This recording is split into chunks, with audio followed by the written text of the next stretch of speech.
Hermanos, estamos viendo el libro de los Macabeos. En el tiempo estamos en el año 150, al año 160. Vimos ese texto de Segunda de Macabeos, hermano, donde Judas mira al sumo sacerdote Onías, que había sido un sacerdote que había sido asesinado al comienzo de esas luchas de los Macabeos. Y dice que estaba en actitud sacerdotal, con sus manos en alto, orando por la comunidad judía, y conserva los rasgos propios de su oficio. Y Jeremías, profeta muy anterior a Onías, también en oración y especialmente por Jerusalén, la ciudad que él durante su vida acompañó y cuidó de sus habitantes en el momento del exilio. ¿Te recuerdas, hermano? Esas lamentaciones de Jeremías, que él no se fue al exilio, hermano, sino que se quedó allá en esas lamentaciones, hermano, en esas ruinas de ese templo que había sido destruido. Mira, hermano, ahí como esos personajes del Antiguo Testamento, y no podemos comparar nosotros, hermano, a Jeremías, a Moisés y a todos esos personajes del Antiguo Testamento.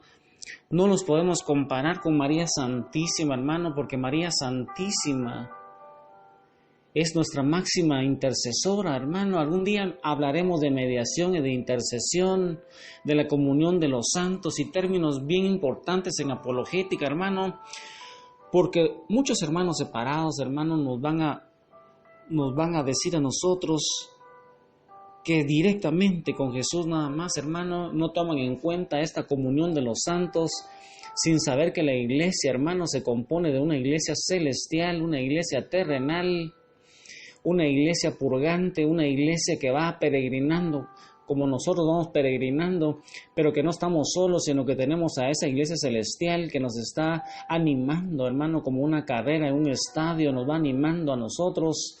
Especialmente María Santísima, esa Madre que Jesús quiso que se quedara con nosotros.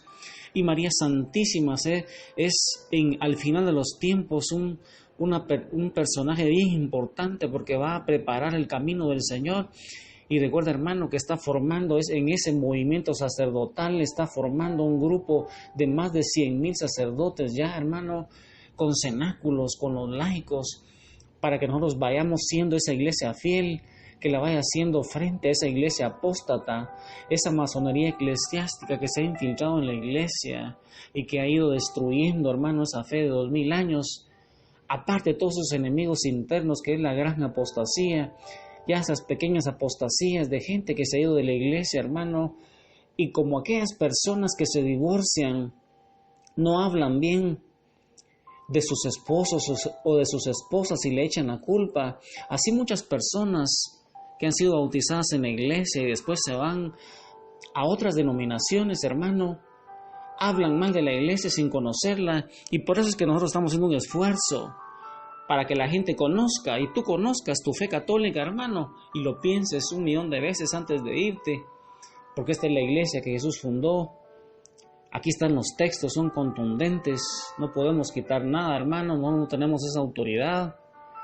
San Pablo ya a Timoteo le decía que toda la escritura era útil, pero toda la escritura, hermano, también eran estos 7 libros que en el canon bíblico, allá por el año 390, en un concilio, en el concilio de Cartago, hermano, ahí en ese concilio, con San Ambrosio, con San Jerónimo, con San Agustín, todos esos santazos en concilio, hermano, dijeron cuáles eran los libros del Antiguo Testamento y del Nuevo Testamento, y todo eso, hermano, lo vamos a ir viendo posteriormente cuando miremos apologética católica, pero tenemos que tener una base bíblica bien grande para entrar a apologética, porque apologética no es pelearse con los hermanos, sino que es que ellos con la Biblia en la mano conozcan, hermano, tu fe católica, porque nosotros en la iglesia tenemos una tradición apostólica de 2000 años con un magisterio de la iglesia que ha custodiado esa fe por más de 2000 años, y entonces, hermano, con esos textos quisiera que tú fueras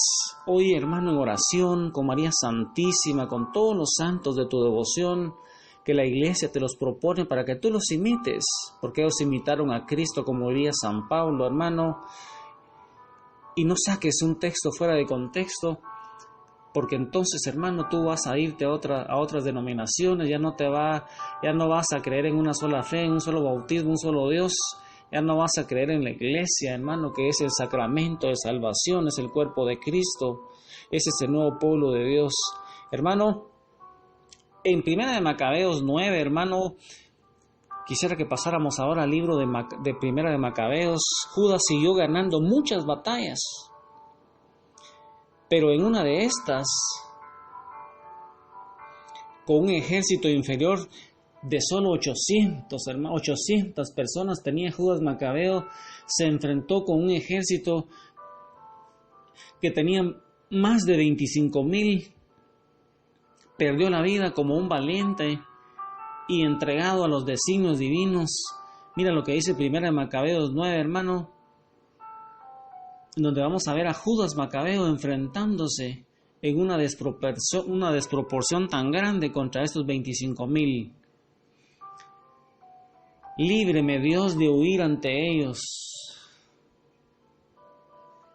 Si ha llegado nuestra hora, moriremos como valientes por nuestros hermanos, sin haber manchado nuestra gloria. La lucha se encarnizó y cayeron muchos de uno y otro bando. Cayó también Judas y los demás huyeron. Jonatán y Simón recogieron a su hermano Judas y lo enterraron en la tumba de sus padres en Modín. Todo el pueblo de Israel estuvo de duelo por él y lo lloró durante muchos días, repitiendo esta lamentación: ¿cómo ha caído el héroe que salvaba a Israel? Palabra de Dios, te alabamos, Señor. Mira, hermano, aquí se acaba la historia de los macabeos con la muerte de Judas. ¿Crees tú, hermano? ¿Crees tú que se acabó esa historia de los macabeos? Esa guerra de los macabeos, hermano, no termina con la muerte de Judas, ya que si te das cuenta en ese texto, Jonatán, su hermano, lo sucedió y así se fueron sucediendo 3 de los hermanos. Después de Judas fue Jonatán y después Simón el Macabeo. Jonatán, que ya era sumo sacerdote, sucede a su hermano Judas como jefe del ejército. Jonatán fue asesinado vilmente por los sirios, dice la historia, en el año 143 a.C. Y al morir, el siguiente hermano, llamado Simón, fue elegido como sumo sacerdote y como líder de los judíos. Y entonces Simón logró liberar totalmente a la nación judía de los sirios. Mira, hermano, cómo Simón, el hermano de Judas y de Jonatán, logró liberar totalmente a la nación judía de los sirios. Hermano, acuérdate que estos sirios de esa raza seleucida, hermano, eran griegos. Siria, Antioquía, hermano. Al derrotar al rey Demetrio en el año 142, mira, hermano, si tú no tienes estos libros, hermano, no vas a conocer la historia. Ya nos estamos acercando, hermano, a la venida del Mesías, nos estamos acercando al Imperio Romano, y entonces no es lo mismo, hermano, leer estos libros deuterocanónicos y leer toda la historia completa, hermano, para que tu fe vaya creciendo. Cuando tú entres ya al Evangelio propiamente, hermano, tú no puedes leer el Nuevo Testamento solo así, si no conoces ese contexto histórico, qué personajes, qué sectas, cómo era la clase política, cómo era ese imperio antes de la venida del Mesías. Y eso te va a ir ayudando a ti, hermano, para que puedas entender de una mejor manera de muchas cosas que nuestra iglesia hace.